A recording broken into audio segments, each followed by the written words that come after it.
Selamat pagi, saudara. Senang kita bisa kembali bersama, berkumpul, memuji dan memuliakan Tuhan. Dan sebentar lagi kita akan mendengarkan firman Tuhan.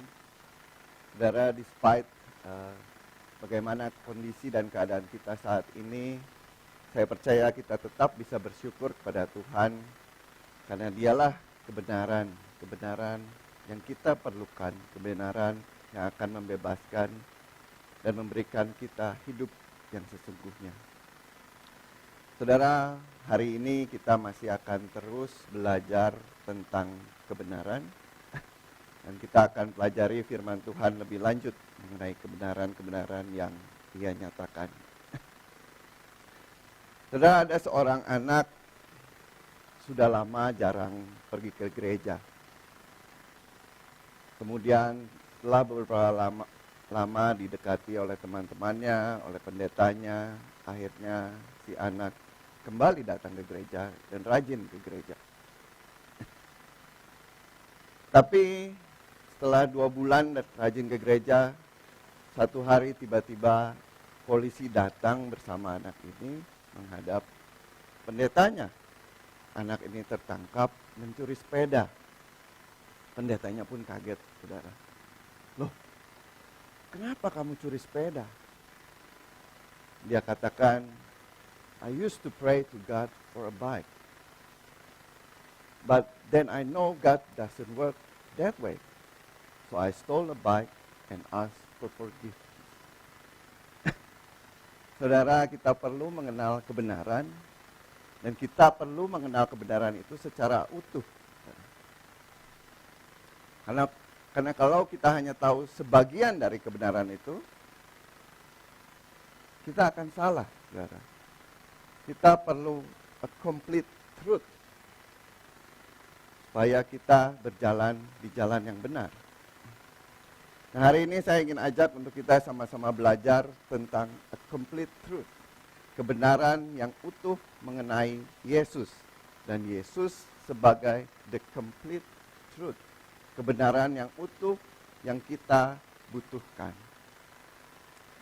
Firman hari ini kita akan baca dari Yohanes 14 ayat yang ke-6.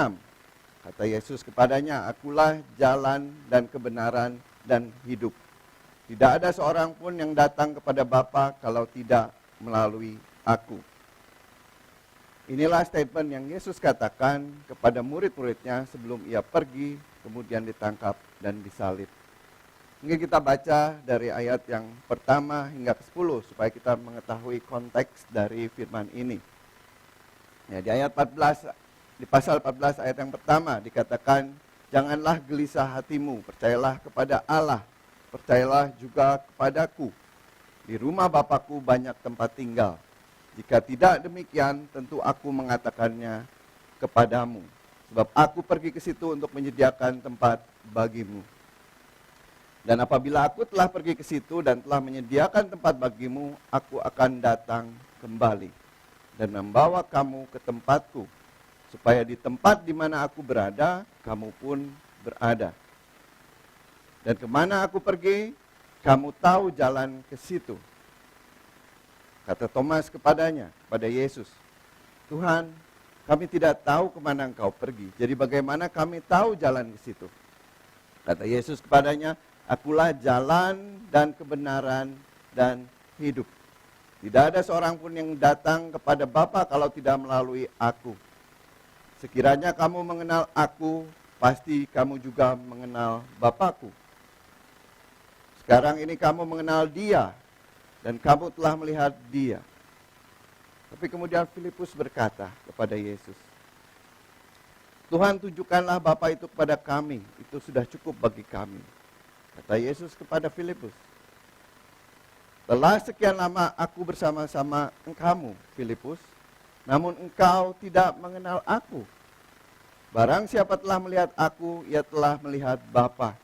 Bagaimana engkau berkata, tunjukkanlah Bapa itu kepada kami. Tidak percayakah engkau bahwa aku di dalam Bapa dan Bapa di dalam aku? Apa yang aku katakan kepadamu, tidak aku katakan dari diriku sendiri, tapi Bapa yang diam di dalam aku, dialah yang melakukan pekerjaannya. I am the way, the truth, and the life. Itulah kata pernyataan Yesus. Pernyataan yang perlu diakui cukup sulit dimengerti. Hingga tadi Thomas dan Filipus bertanya berkali-kali, apa maksudnya? Tapi pernyataan ini, saudara, statement ini adalah statement yang sangat penting untuk iman kita. Karena inilah a complete truth about Jesus. Jesus as the complete truth yang menjadi dasar iman kita. Saudara, saya ingin mengajak kita untuk merenungkan, untuk menggali firman ini. Apa maksudnya? I am the way, the truth, and the life. Saudara, let me start with a question. Saya percaya kita semua mau masuk surga. Kita mau selamat, betul? Dan kita mengerti dari firman tadi yang kita baca, bahwa jalan satu-satunya menuju surga, menuju keselamatan adalah Yesus. Pertanyaannya, saudara, mana yang Anda pilih? Mau masuk surga tapi tidak ada Yesus di dalamnya, atau mau masuk neraka tapi ada Yesus di dalamnya? Ketik 1 yang mau masuk surga, ketik 2 yang mau masuk neraka, ketik 3 untuk ulangi pertanyaannya. Saya ulangi, mana yang Anda pilih? Mau masuk surga tapi tidak ada Yesus di dalamnya, atau mau masuk neraka tapi ada Yesus di dalamnya? Saudara, ini bukan pertanyaan jebakan, tapi ini pertanyaan tentang isi hati kita. The truth about our heart. Saudara, kita mau masuk surga dan kita diberitahu Yesus adalah jalan satu-satunya. Dan kita mati-matian ikut Yesus untuk masuk surga. Jadi mana yang sebenarnya kita cari? Yesus atau surganya? Saudara, benar Yesus adalah jalan. Tapi that's not a complete truth. Karena itu barulah sepertiga kebenarannya. Complete truth is, akulah jalan dan kebenaran dan hidup. He is not only the way, but He is also the truth and the life. Saudara, sepenting-pentingnya jalan hanyalah sebuah jalan, hanyalah sebuah tools, hanyalah alat, hanyalah sarana untuk mencapai satu tujuan yang sebenarnya. Sayangnya, saudara, kita sering tempatkan Yesus sebagai jalan di dalam hidup kita. Memang dia jalan yang utama kita tempatkan. Memang dia jalan yang selalu kita cari. Tapi Yesus katakan, I am the way, the truth, and the life. Yesus bukanlah sekedar jalan. Banyak orang mencari Tuhan ketika susah, ketika menghadapi masalah, mencari jalan keluar. Tapi ketika semua itu berlalu, ketika semua kesusahan itu berlalu, ketika Tuhan ubah kesusahan itu menjadi satu berkat, ketika kita sampai kepada tujuan kita, banyak orang lupakan jalannya. Banyak orang sibuk dengan berkatnya. Banyak orang tinggalkan Tuhannya. Kita kembali mencari jalan, atau baru kembali mencari jalan kalau kemudian kita mau pergi lagi ke tempat lain. Kalau kita mau kejar lagi berkat yang lain, baru kemudian kita kembali lagi mencari jalan. I am the way, the truth, and the life. Saudara, Tuhan bukan hanya sekedar jalan, tapi Ia juga adalah kebenaran, dan Dia juga adalah hidup itu sendiri yang sebenarnya kita cari. Saudara, dalam kesempatan lain Yesus berkata di Yohanes 4 ayat 13-14. Kisah ini adalah kisah ketika Yesus bertemu dengan perempuan Samaria di sebuah sumur Yakub. Dikatakan di pasal yang keempat ayat ke-13, dikatakan, jawab Yesus kepadanya, barang siapa minum air ini ia akan haus lagi. Tetapi barang siapa minum air yang kuberikan kepadanya, ia tidak akan haus untuk selama-lamanya. Sebaliknya, air yang kuberikan kepadanya akan menjadi mata air di dalam dirinya yang terus-menerus memancar kepada hidup yang kekal. Kesempatan lainnya, saudara, di Yohanes 6 ayat 35 dikatakan Yesus berkata kepada orang banyak yang mengikuti dia.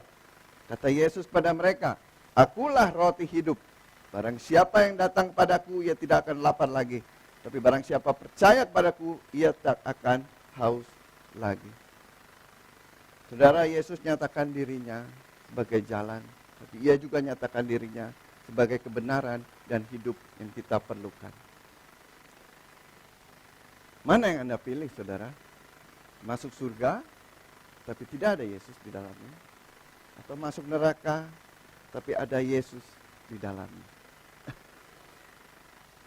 Saudara, mungkin saudara berkata pertanyaan itu salah, karena tidak mungkin Yesus ada di neraka.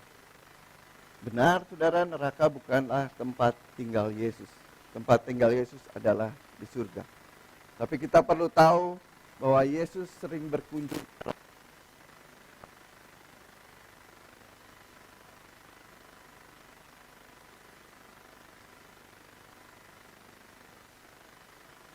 jatuh.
Cek, cek, cek. Ada?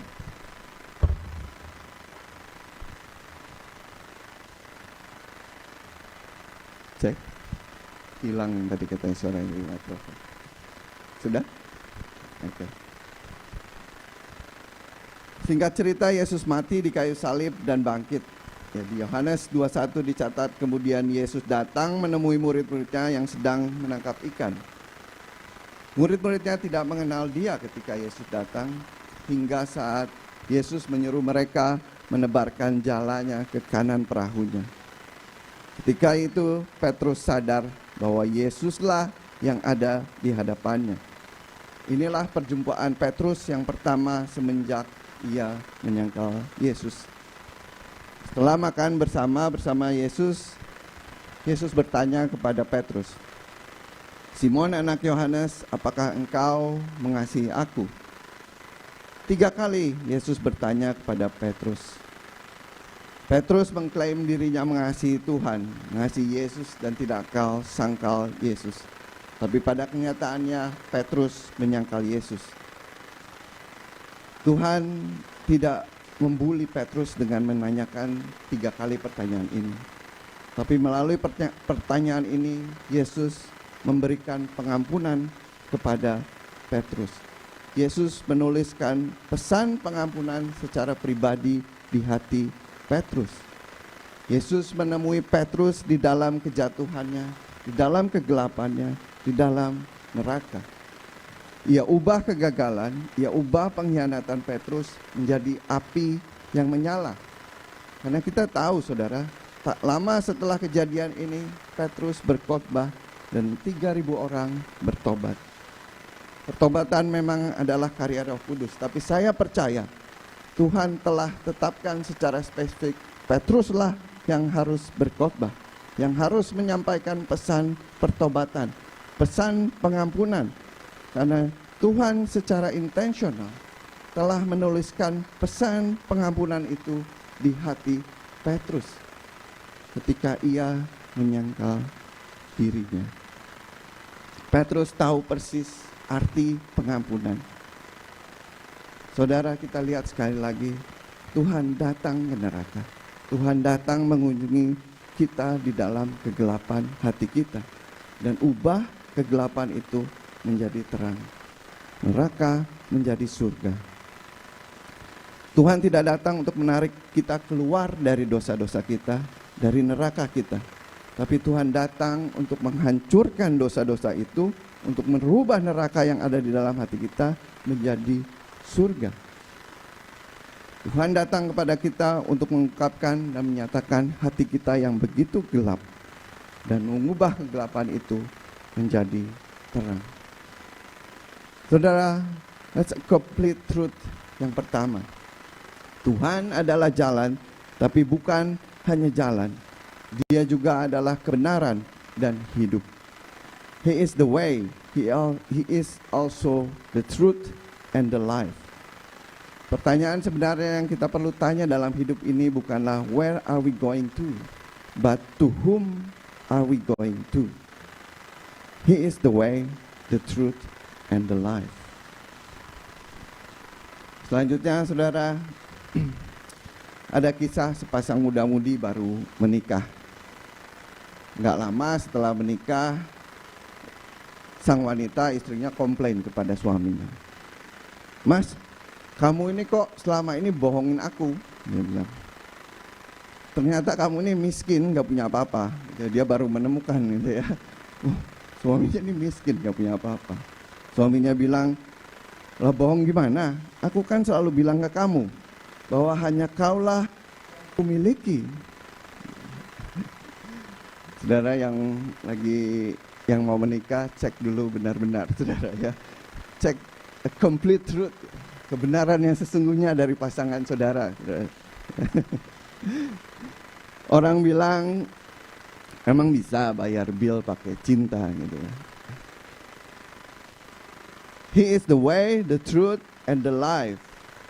Kita sering katakan, Yesus, kaulah yang kumiliki. Kaulah satu-satunya yang kumiliki, kaulah satu-satunya yang kumau. Itu yang kita sering katakan di hari Minggu, betul? Tapi masuk ke hari Senin, kita kembali sibuk cari uang.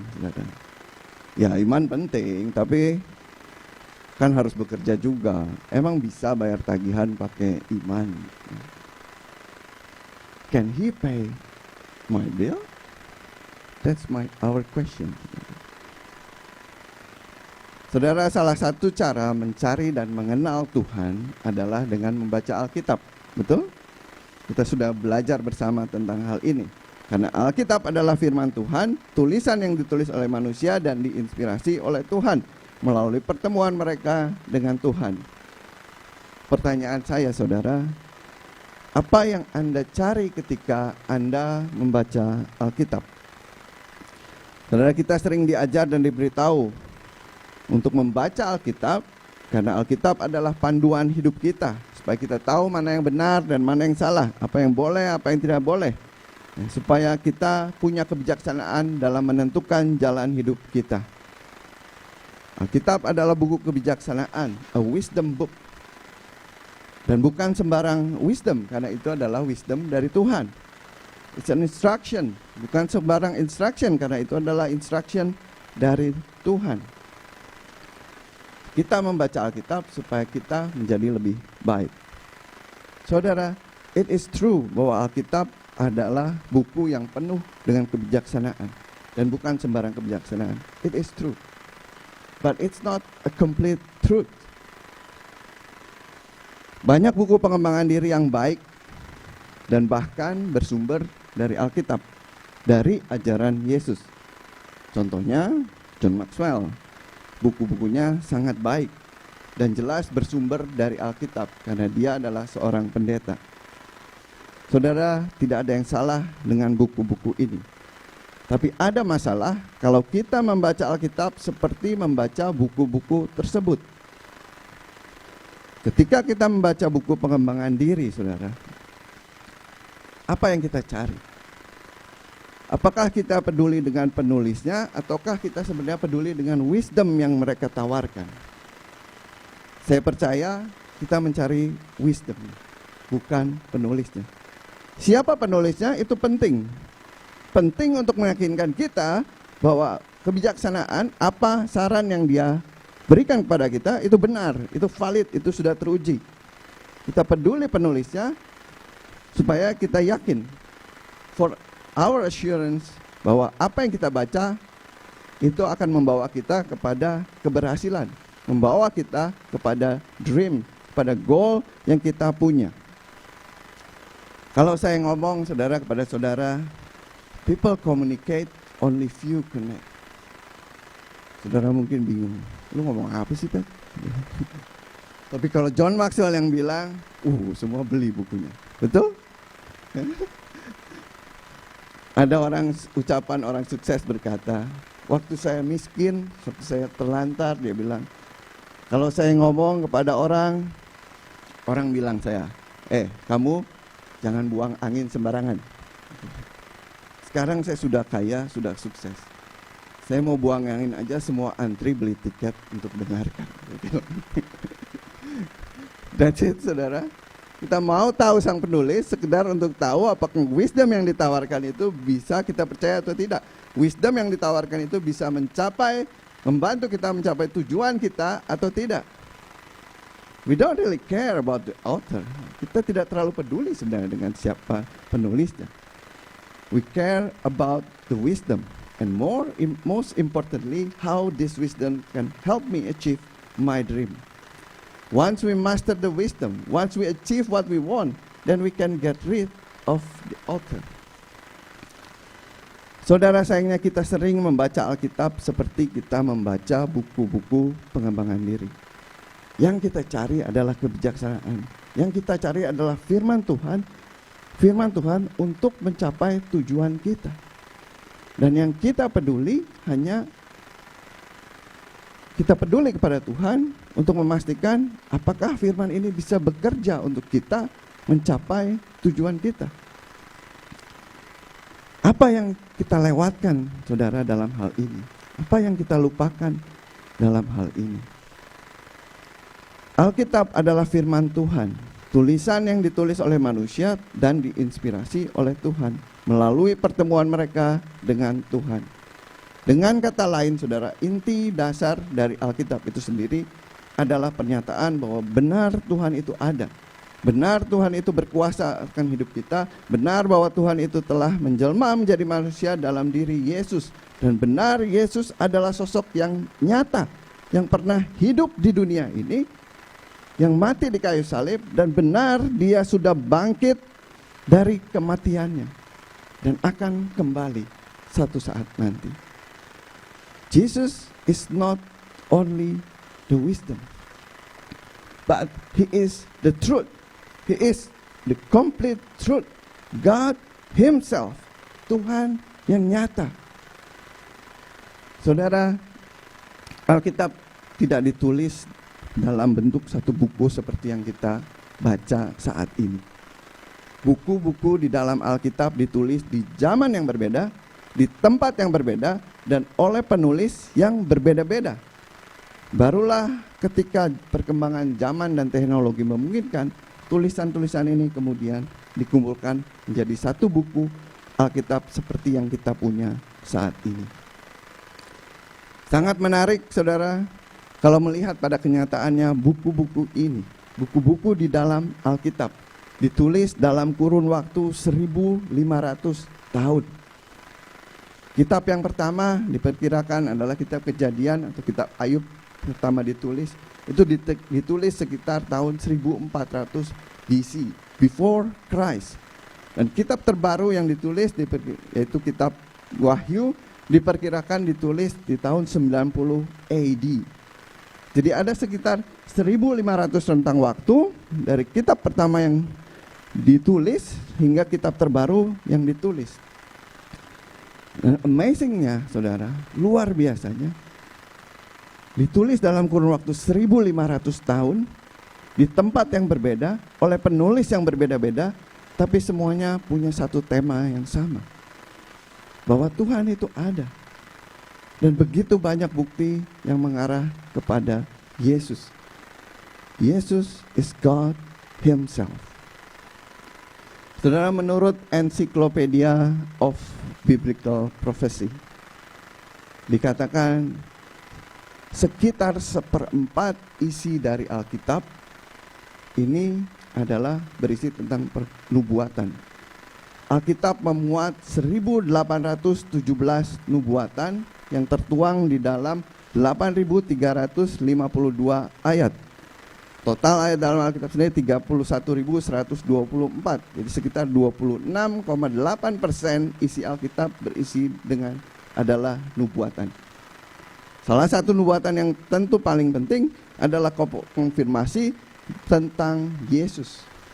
Bahwa Yesus adalah benar Mesias yang dijanjikan. Bahwa Yesus adalah Tuhan itu sendiri yang menjadi manusia nyata, bisa dipegang, punya perasaan, dan bahkan bisa mati. Beberapa contoh nubuatan yang digenapi oleh Yesus. Yang pertama, contohnya adalah Mesias akan datang dari keturunan Abraham. Kejadian 12 ayat 3 dikatakan, "Aku akan memberkati orang-orang yang memberkati engkau, dan mengutuk orang-orang yang mengutuk engkau, dan olehmu semua kaum di muka bumi akan mendapat berkat." Itu firman Tuhan kepada Abraham. Mesias akan datang dari keturunan Daud di 2 Samuel 7 ayat 12. "Apabila umurmu sudah genap dan engkau telah mendapatkan perhentian bersama-sama dengan nenek moyangmu, maka aku akan membangkitkan keturunanmu yang kemudian anak kandungmu. Aku akan mengokohkan kerajaannya. Dialah yang akan mendirikan rumah bagi namaku. Aku akan mengokohkan tahta kerajaannya untuk selama-lamanya." Saudara, kita baca di Matius 1 ayat 1 sampai 16, kita temukan genealogi tentang Yesus. Dan di situ jelas dibuktikan bahwa Yesus adalah keturunan dari Daud dan Abraham. Sama genealogi yang sama tercatat di dalam Lukas 3 ayat 23 sampai 38.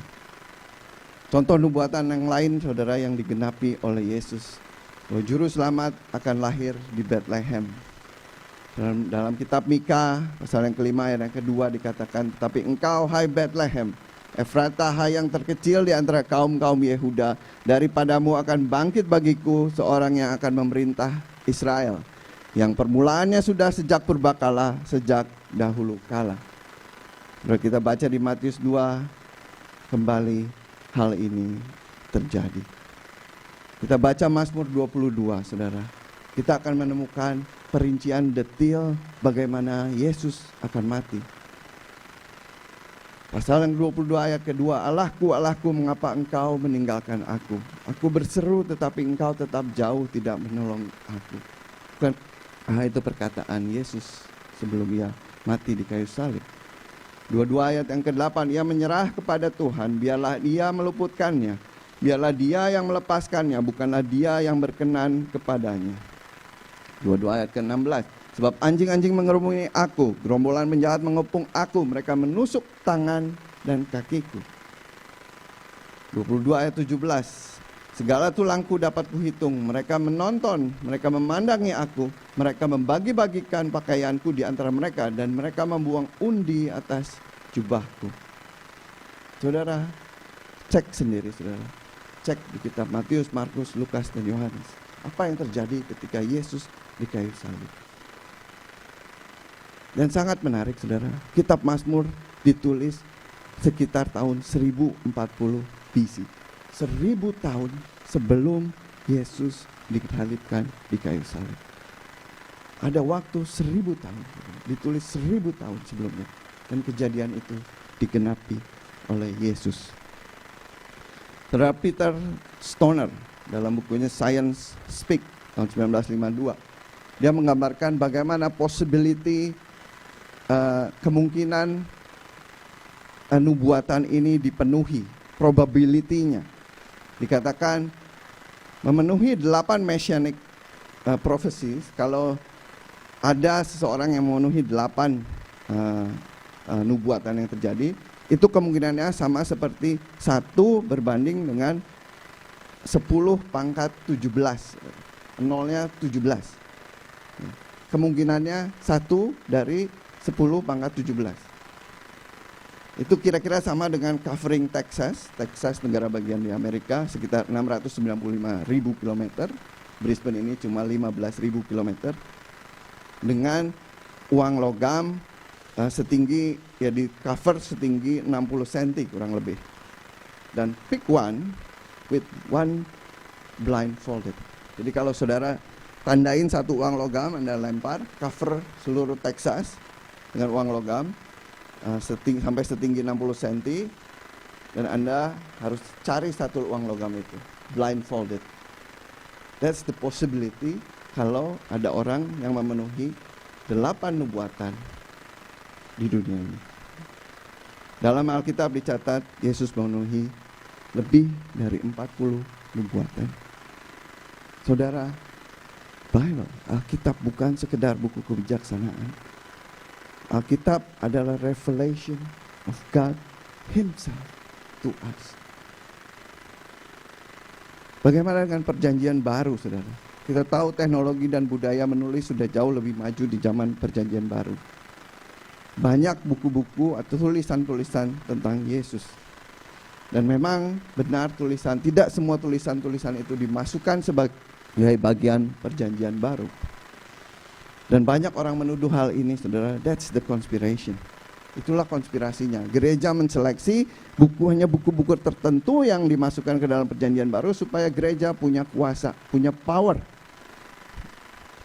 Tapi kita perlu tahu, saudara, ketika bapak-bapak gereja itu menyusun buku perjanjian baru, ada 3 hal yang dipakai, 3 kriteria untuk menemukan mana kitab yang masuk dan mana yang tidak. Kriteria yang pertama adalah apostolicity, bahwa kitab-kitab itu must come from the apostle or with his endorsement. Kriteria pertama ini dipakai untuk menjamin apakah tulisan itu adalah sebuah kesaksian yang benar. Kesaksian bahwa Yesus itu hidup, bahwa dia pernah ada di dunia ini. Kriteria kedua, ortodoksi, bahwa isinya tentu tidak boleh bertentangan atau kontradik dengan pengetahuan yang sudah diterima secara umum. Yang ketiga, Catholicity, bahwa apa isinya ini diterima oleh masyarakat secara luas dan dipakai secara terus-menerus, bukan sekedar cerita yang dibuat-buat, yang diterima hanya oleh golongan tertentu. Dengan kata lain, saudara, kita melihat proses bagaimana Alkitab ini disusun, melihat bagaimana perjanjian baru ini disusun, adalah sebagai sebuah kesaksian. Kesaksian bahwa Yesus itu benar ada. Alkitab tidak disusun not really untuk menjelaskan satu pemikiran atau teologi tertentu. Pemikiran dan teologi itu kemudian barulah berkembang, muncul berdasarkan kenyataan itu, berdasarkan the truth. Konsep Trinity misalnya, emang tidak tertulis di dalam Alkitab. Tapi Alkitab jelas mencatat kenyataan bahwa Tuhan bekerja sebagai Allah Bapa dalam diri Yesus sebagai anak dan melalui Roh Kudus. Istilah Trinity baru kemudian dibuat untuk membantu kita memahami atau mendeskripsikan kenyataan ini. Saudara, Alkitab adalah bukti bahwa benar Tuhan itu ada. Yesus itu sendiri adalah Tuhan itu sendiri.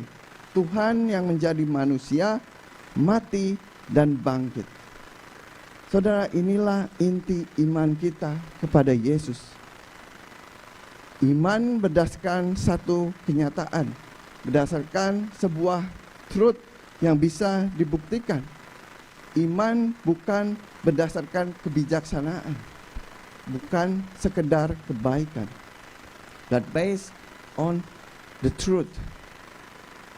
Tuhan yang kita sembah adalah Tuhan yang nyata, a personal God, not just a theological God. Jesus, He is the complete truth. But can He pay my bill? Saudara, ini yang saya tahu dari Alkitab. Tuhan yang kita sembah, Tuhan yang kita pelajari firman-Nya setiap harinya, Tuhan yang kita datang kepadanya, kita berdoa. Tuhan itu adalah Tuhan yang nyata dan hidup. Dia adalah Tuhan yang sama dengan Tuhan yang ciptakan seluruh dunia ini dengan isinya. Tuhan yang berikan anak kepada Abraham di masa tuanya. Tuhan yang menyatakan dirinya kepada Musa melalui semak yang menyala.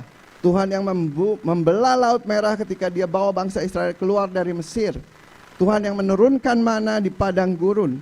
Tuhan yang lahir dari perawan Maria. Tuhan yang menyembuhkan orang lumpuh, orang buta, orang kusta. Tuhan yang membangkitkan Lazarus dari kematiannya. Tuhan yang mati di kayu salib. Tuhan yang bangkit dari kematiannya di hari yang ketiga. What do you think? Can He pay your bill? Saudara, mungkin. Sebenarnya yang kita tanya bukan can He pay my bill, but mungkin, saudara, yang kita tanya adalah is He real? Saudara, baca Alkitab Anda sendiri. Selidiki, saudara, Alkitab dengan mata dan pikiran Anda sendiri. Cek, saudara, apakah Yesus itu benar ada? Kalau perlu cross check dengan sumber-sumber di luar Alkitab. Buktikan dengan mata dan pikiran Anda sendiri. Apakah benar Yesus itu ada? Apakah benar Tuhan itu ada? Apakah benar bahwa firman itu telah menjadi nyata? Bisa dipegang, bisa dilihat. Karena saya percaya, saudara, ketika kita membaca kebenaran ini, ketika kita menemukan kebenaran ini secara pribadi dan bukan kata orang, kita akan membaca Alkitab dengan berbeda. Firman-Nya akan menjadi hidup karena kita tahu ketika kita membaca Alkitab, Tuhan sendirilah yang kita temui. Dan you will see how amazing He is. Di Komsel gabungan minggu lalu kita membahas pertanyaan, boleh nggak sih kalau kita ini nggak pernah puas, kalau kita ini selalu mau lebih? Atau sebenarnya kita ini harus belajar untuk menerima apa yang diberikan Tuhan, apa adanya, puas dengan apa yang Tuhan berikan. Saudara, saya mau cerita sedikit. Bethany, anak saya yang kedua, umur 4 tahun, mulai main iPad. Kalau kakaknya Timo sedang main iPad, dia pun minta jatahnya. Tapi kakaknya sering bilang, oh nanti saya masih main lama, saya dapat jatah 1 jam, kamu tunggu dulu, kamu main yang lain aja katanya. Ya. Dijawab begitu, dia sering datang kepada saya. Dia tanya kepada saya, can I play for a long time like Timo? Saya jawab, yes you can play for 15 minutes ya. Dia masih umur 4 tahun, ya jelas saya tidak akan izinkan dia bermain 1 jam. Dijawab begitu dia marah, saudara. No, dia bilang, I want 1 minute. Dia bilang. Dikasih 15 menit dia protes, saudara. I want 1 minute. Saudara, Tuhan sudah mati dan bangkit untuk kita. Tuhan berikan hidup kita kekal kepada kita. Kita katakan, thank you Lord for salvation, your salvation. But can I have a car, please? Saudara, mungkin selama ini kita sibuk, kita lebih sibuk urusi mobil kita, urusi karir kita, urusi bisnis kita, karena kita mungkin tidak sepenuhnya percaya bahwa Jesus is real, bahwa Yesus adalah Tuhan itu sendiri, bahwa Ia sudah mati dan bangkit untuk kita, bahwa kehidupan kekal itu ada dan nyata. C.S. Lewis dalam satu quote-nya mengatakan, we have desire not too much, but too little. Saudara, complete truth yang kedua, He is the truth. He is not only wisdom, He is the complete truth. God Himself is a personal God, not just a theological God. I am the way, the truth, and the life. He is the way, and He is also the truth and the life. He is the truth, not only wisdom, but He is the complete truth, God Himself. He is the life and the actual source of our life.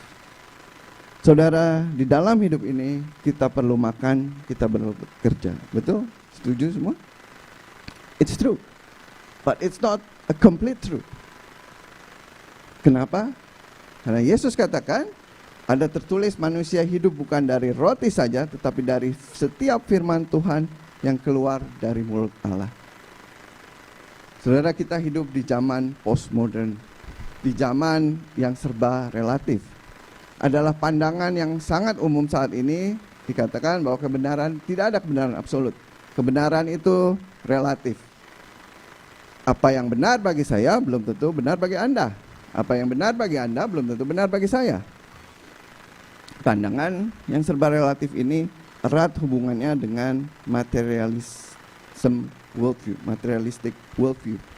Materialistic worldview adalah pandangan yang hanya mengakui ada hal-hal yang bersifat materi, nyata, tampak, bisa dipegang. Feeling dan thinking dilihat sebagai sekedar reaksi dari stimuli dunia materi, bukan sesuatu yang real. But sadly, saudara, pemikiran ini banyak mempengaruhi kehidupan kita sebagai orang Kristen. Tanpa sadar, seringkali kita embrace pandangan materialistic worldview ini. Jelas kita tetap percaya Tuhan, tapi seringkali kemudian kita membatasi keberadaan Tuhan dengan keberadaan materi yang tampak dan nyata. Kita hanya bisa melihat Tuhan melalui materi yang kita terima, melalui hal atau berkat yang kita alami. Dan bukankah itu yang selalu kita dengar dari kesaksian demi kesaksian yang kita dengar? Dapat ini, dapat itu, berhasil ini, berhasil itu, dapat berkat ini, berkat itu. Saudara, satu pertanyaan lagi yang saya ingin tanyakan kepada saudara. Kalau saudara ditanya, bisakah Anda atau saudara hidup tanpa Tuhan? Can we live without God? Apa jawaban saudara? Saudara mungkin bilang, ya tidak bisa tentunya. Semua orang, semua yang kita punya ini kan datang dari Tuhan. Saudara, banyak orang tidak percaya Tuhan tetap bisa hidup bahagia. Hidup sukses, dan lebih berkelimpahan dari orang Kristen. Bahkan lebih banyak amalnya, lebih banyak berbuat baik daripada orang Kristen. Is that right? What do you think? Can we live without God? Saudara, saya ingin ajak untuk melihat beberapa kasus untuk bahan pemikiran saudara menjawab pertanyaan itu. Yang pertama, can we decide what is right or wrong without God? Saudara, sejak kejadian September 11, 9/11, pertanyaan tentang Tuhan mencuat. Banyak orang mempertanyakan keberadaan Tuhan. Yang pertama, kenapa Tuhan biarkan semua itu terjadi? Apakah benar Tuhan itu ada? Yang kedua, apakah benar kita perlu Tuhan? Karena bukanlah kejadian 9/11 itu terjadi karena ada orang-orang yang mau membela nama Tuhan. Kesimpulan yang umum diambil adalah kita tidak perlu Tuhan. Karena toh Tuhanlah yang menyebabkan semua ini terjadi. Toh pada kenyataannya we can live without God. Ada Tuhan malah kita saling bunuh. What do you think, saudara? Can we live without God? Dunia mengakui bahwa setiap orang mempunyai hak yang sama derajatnya. Pertanyaannya, ketika dua orang mempunyai pandangan yang berbeda, bertolak belakang, tanpa Tuhan, tanpa satu referensi kebenaran, bagaimana kita menentukan siapa yang benar? Sebagian besar orang percaya bahwa gender itu tetap, gender itu diberikan. Sekarang mulai ada pandangan bahwa gender itu fluid. Orang bisa pilih gender, mau jadi perempuan atau mau jadi laki-laki. Saudara, tanpa ada satu referensi, bagaimana kita menentukan siapa yang benar?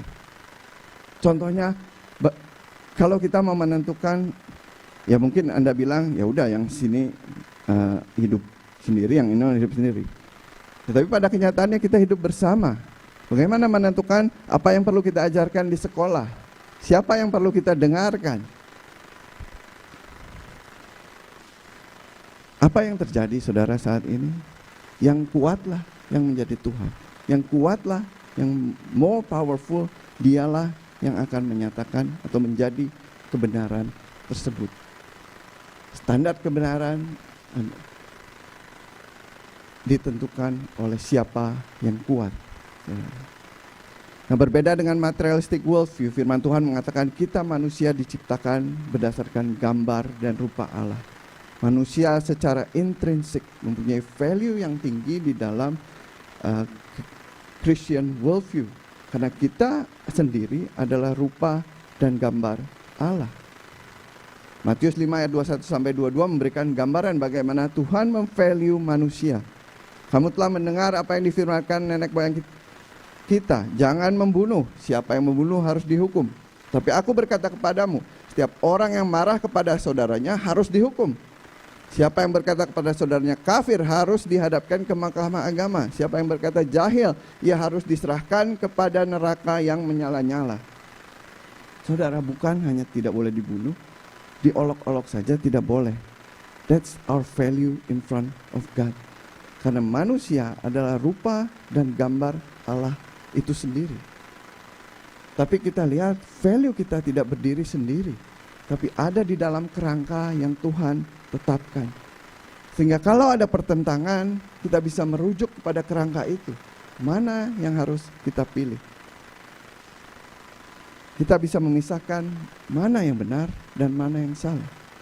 Saudara, tanpa Tuhan tidak ada lagi dasar menentukan moral kita, menentukan baik dan salah. Siapa yang kuat, dialah yang menjadi Tuhan. It's very easy to imagine this thought akan menghantar kita ke dalam sebuah kehidupan yang sangat intoleran.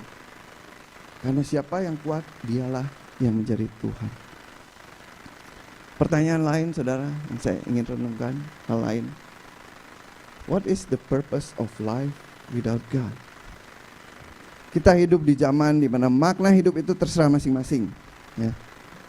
Karena dunia materi tidak bisa memberikan jawaban atas pertanyaan ini.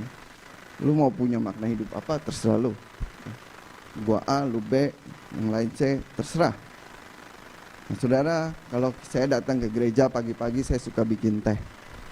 Saya panaskan air panas di kettle untuk bikin teh, karena saya mau bikin teh. Waktu air panas dan mendidih, kemudian Herman masuk bertanya, why the water is boiling?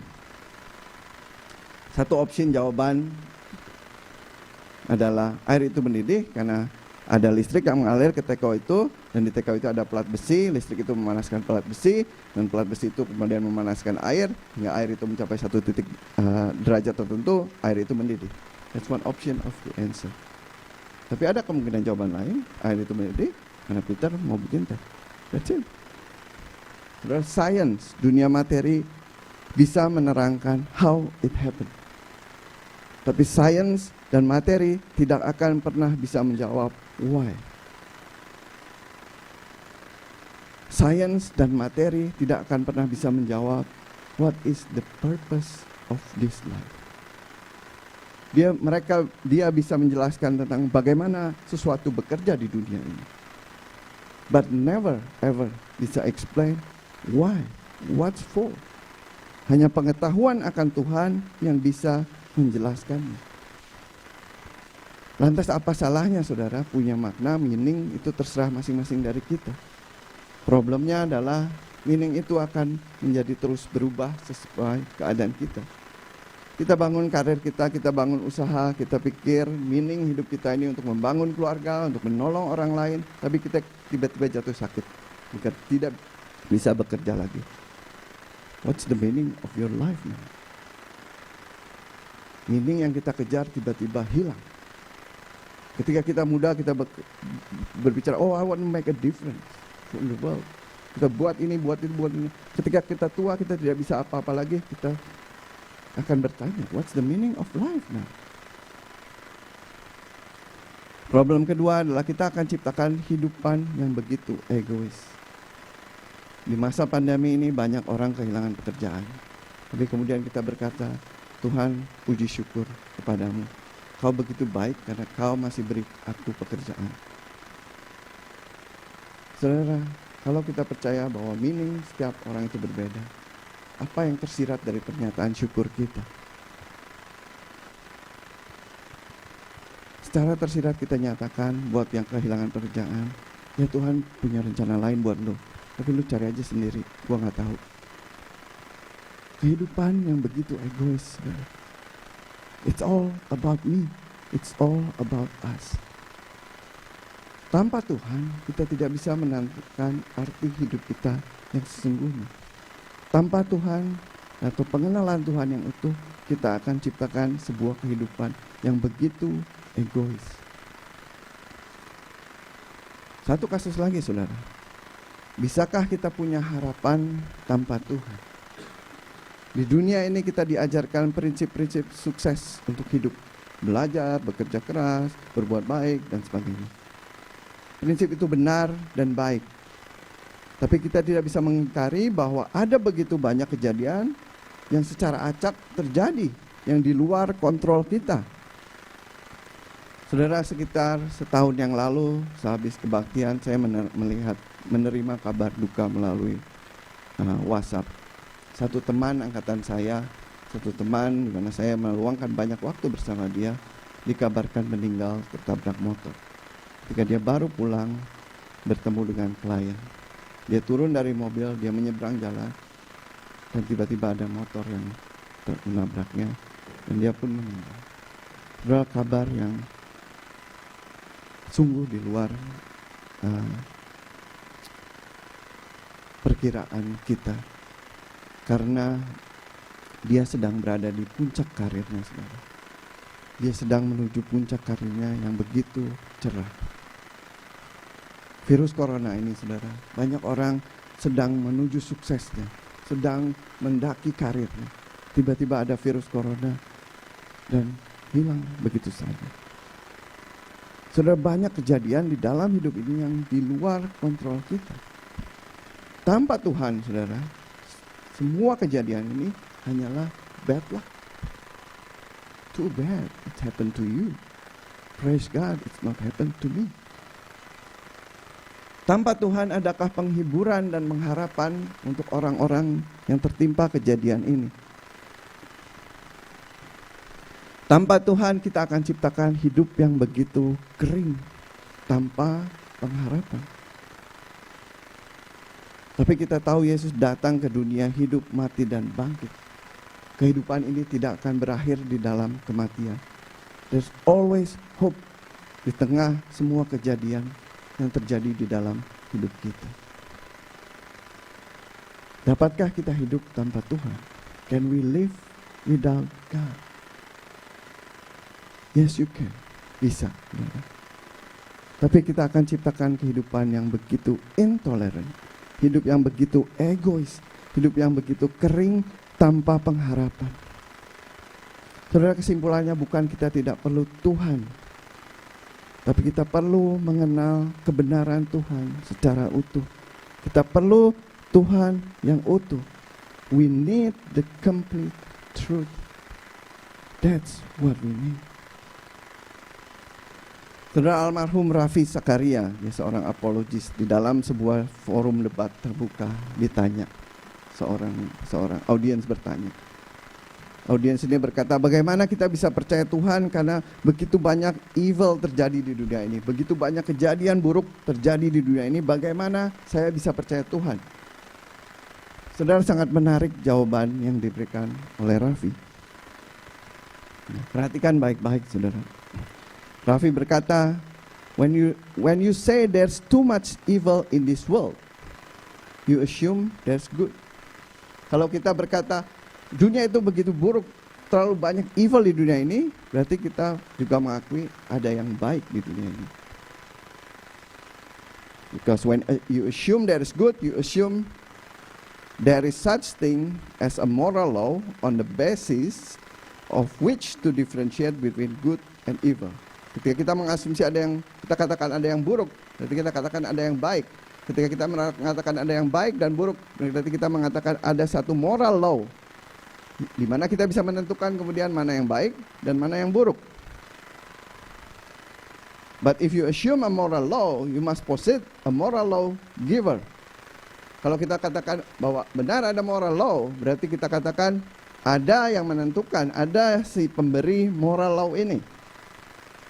But that's who you are trying to disprove and not prove. Tapi itu yang kau mau sangkal, tapi tidak bisa. Kenapa? Because if there's no moral law giver, kalau tidak ada yang memberikan moral law, tidak ada yang memberikan hukum mana yang baik, mana yang buruk, and there's no moral law, tidak ada hukum itu. If there's no moral law, there's no good. Kalau tidak ada hukum itu, kalau tidak ada referensi itu, kita tidak bisa tahu mana yang baik. And if there's no good, there's no evil. Kalau tidak ada yang baik, ya berarti tidak ada yang jahat. Sang penanya mendengar jawaban ini kembali bertanya, so what was my question? Bingung sendiri, saudara. What was my question? Kita berpikir kita tidak perlu Tuhan. Tapi ketika kita hapuskan Tuhan di dalam hidup ini, kita akan temukan kehidupan yang tidak masuk akal. Saudara, kita perlu Tuhan untuk hidup. Bukan hanya hidup kita kelak di dalam kekekalan, tapi untuk hidup kita saat ini di dunia. Tapi memang bukan sembarang Tuhan yang kita perlu. Kita perlu Tuhan yang hidup, yang nyata, bukan Tuhan yang sekedar baik, bukan Tuhan buatan kita sendiri. We really need the truth, and we need the complete truth.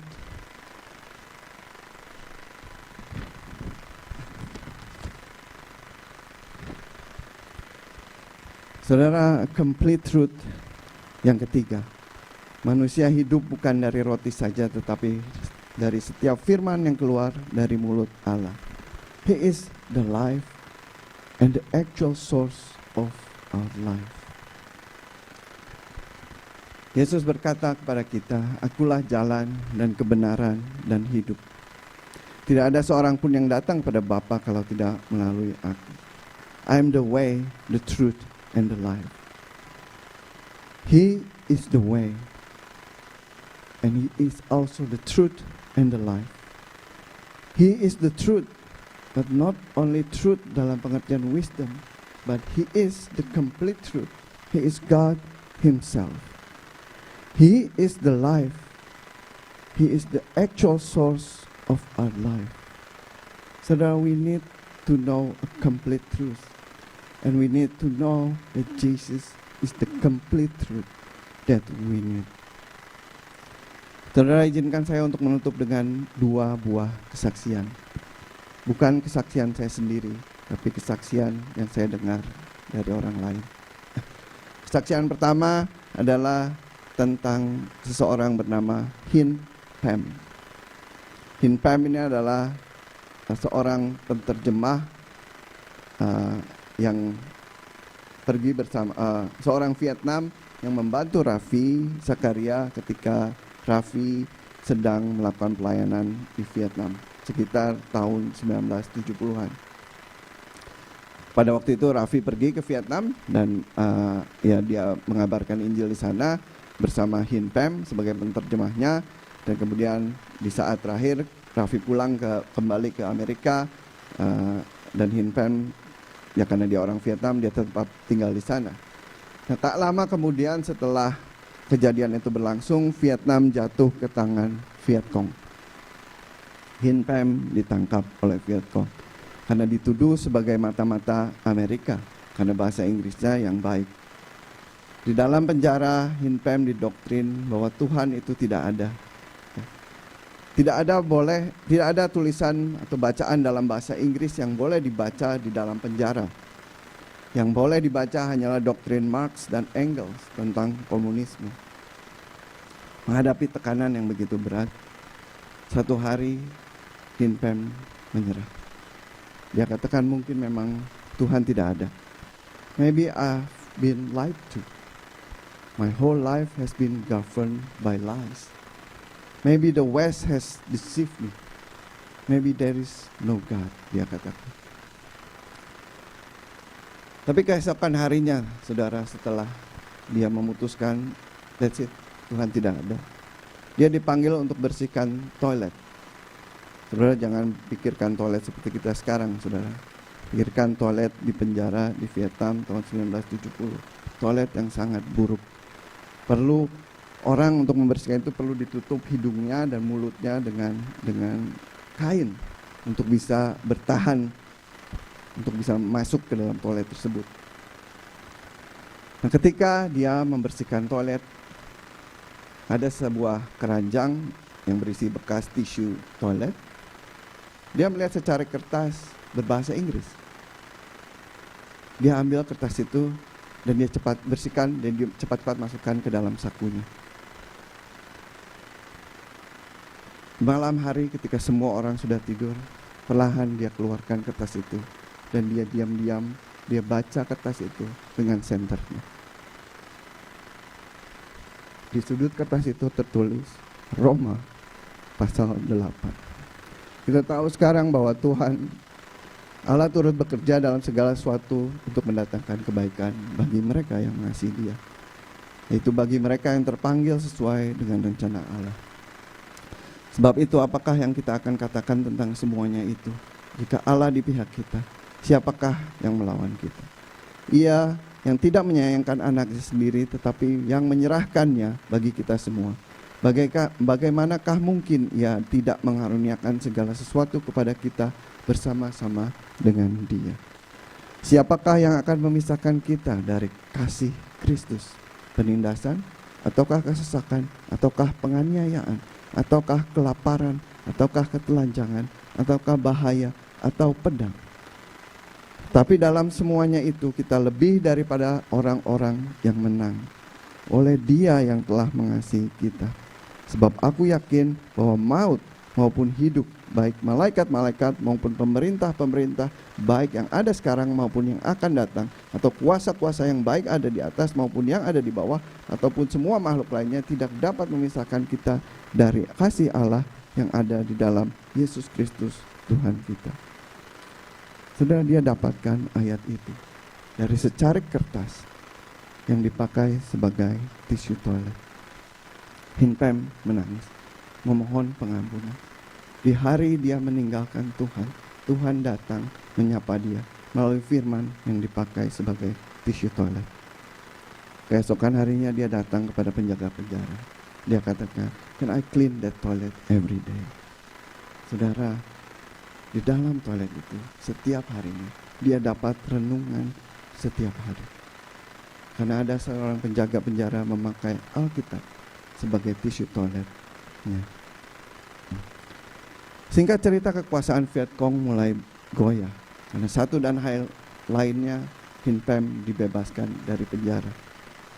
Karena situasi yang belum menentu, dia beserta 53 temannya membangun perahu untuk melarikan diri dari Vietnam. Saudara, beberapa hari sebelum keberangkatan mereka keluar dari Vietnam, datang 4 orang Viet Cong menyergap. Mereka panggil Hin Pem, mereka katakan, "We heard that you are trying to escape the country. Is it true?" Hin Pem dengan tegas bilang, "No." Dia sangkal. Dan karena tidak ada bukti yang ditemukan dan karena beberapa kebohongan yang Hin Pem katakan, keempat Viet Cong ini pun pergi meninggalkan mereka. Tapi Hin Pem kembali teringat kepada Tuhan. Dia kembali mohon ampun. Dia katakan, "Here I go again, Lord, trying to manipulate my own destiny. Too unteachable in my spirit to really believe that you can lead me past my obstacle." Dia panjatkan doa yang dia katakan dia harap tidak pernah Tuhan jawab. Dia berdoa, "Lord, if you want me to tell the truth, bring back those 4 men." Akhirnya hari keberangkatan mereka tiba. Beberapa jam sebelum mereka berangkat, keempat Viet Cong itu kembali datang. Mereka tarik Hin Pem. "We have our sources and we know that you're trying to escape." Kali ini tanpa ragu Hin Pem menjawab, "It is true. It is true. I and 53 others. What will you do to me? Will you sending me back to prison?" Keempat Viet Cong ini menjawab, "No, we want to go with you."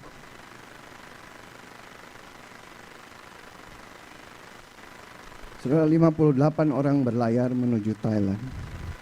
Namun di tengah pelarian mereka, tiba-tiba badai besar, ombak besar menghantam kapal mereka. Hin Pem kembali menjerit kepada Tuhan, "Did you bring us here to die?"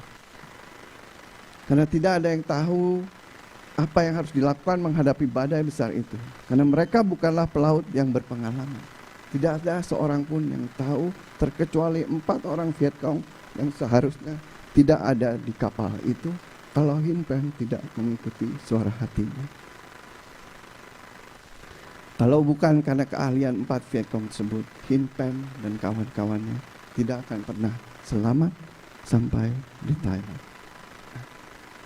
Saudara, what's amazing testimony. Adakah Tuhan di dalam kejadian itu?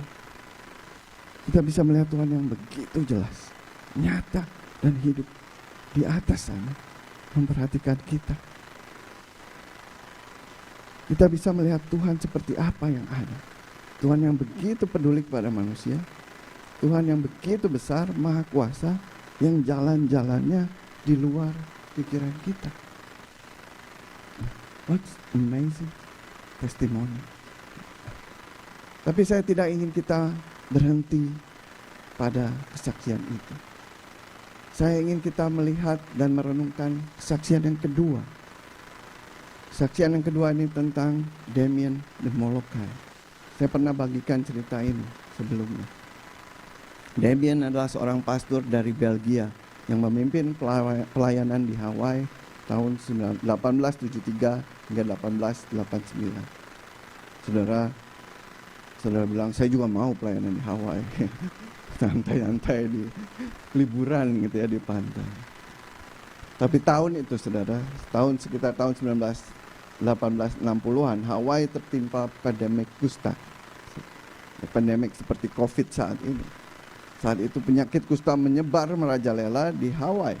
Dan saat itu kusta tidak ada obatnya. Jadi kalau orang terkena kusta pada saat itu sudah dipastikan ia akan mati. Untuk mengendalikan keadaan, pemerintah Hawaii memutuskan untuk mengirim dan mengisolasi orang-orang penderita kusta ke Pulau Molokai. Dengan kata lain, membuang mereka di Pulau Molokai. Di tengah penderita kusta inilah Pastor Damien hidup dan berkarya melayani para penderita kusta. Saudara, singkat cerita, suatu pagi di tahun 1884, Damien memanaskan air panas. Tanpa sengaja ia menumpahkan air mendidih itu ke atas kakinya. Tapi dia tidak merasakan apa-apa. Dia pun segera tahu bahwa dia terkena kusta. Damien masih terus menjalani pelayanannya hingga meninggal di tahun 1889. Saudara, kontras dengan kesaksian yang pertama. Di mana Tuhan di kesaksian yang kedua? Di mana Tuhan yang begitu peduli di kesaksian yang pertama? Mengapa Tuhan tidak peduli terhadap Damien? Di mana Tuhan yang begitu maha kuasa di kesaksian yang pertama? Mengapa Tuhan tidak sembuhkan atau lindungi Damien dari penyakit kusta itu? Saudara, kalau di kesaksian pertama kita melihat Tuhan yang bekerja dari atas sana. Di kesaksian yang kedua kita melihat Tuhan yang bekerja di dalam diri Damien, melalui hidup Damien. Kalau di kesaksian yang pertama kita melihat Tuhan yang begitu peduli terhadap manusia ciptaannya. Di kesaksian yang kedua kita melihat Tuhan yang begitu peduli, bahkan peduli pada orang-orang yang dibuang oleh sesamanya. Kalau di kesaksian yang pertama kita melihat Tuhan yang begitu maha kuasa, mampu melakukan mujizat-mujizat yang di luar akal pikiran manusia. Di kesaksian kedua kita melihat Tuhan yang bahkan penuh kuasa atas kematian. Karena hanya kalau kita percaya bahwa ada hidup yang kekal, bahwa hidup kekal itu nyata, kita baru bisa melakukan apa yang dilakukan Damien. Kalau kita percaya bahwa Tuhan itu real, Tuhan itu bisa dipegang. Saudara, melalui kehidupan Damien, dia menyatakan bahwa Tuhan itu nyata. Melalui kehidupannya, Tuhan menjadi nyata, menjadi real, bisa dipegang bagi orang-orang yang terbuang di Pulau Molokai. Saudara, mari kita renungkan bersama. What kind of God do we know? Tuhan seperti apa yang kita kenal selama ini? Do we know Him completely? Or He is just a way in our life? Do we see Him as the truth? Or we only see His wisdom? Does He live up there? Or He lives inside us?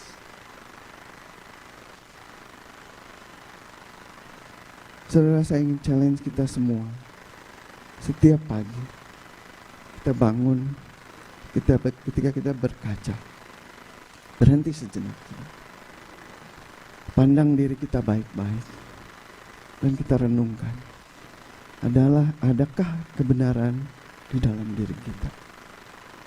Dan kebenaran seperti apa yang kita lihat di dalam diri kita, yang kita lihat melalui kehidupan kita?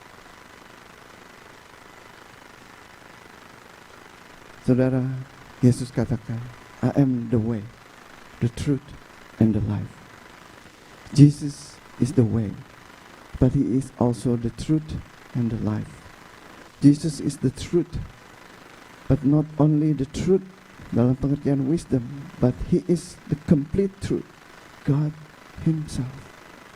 Jesus is the life, the actual source of our life. Jesus is the complete truth that we need.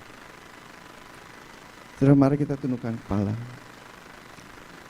Mari kita berdoa bersama.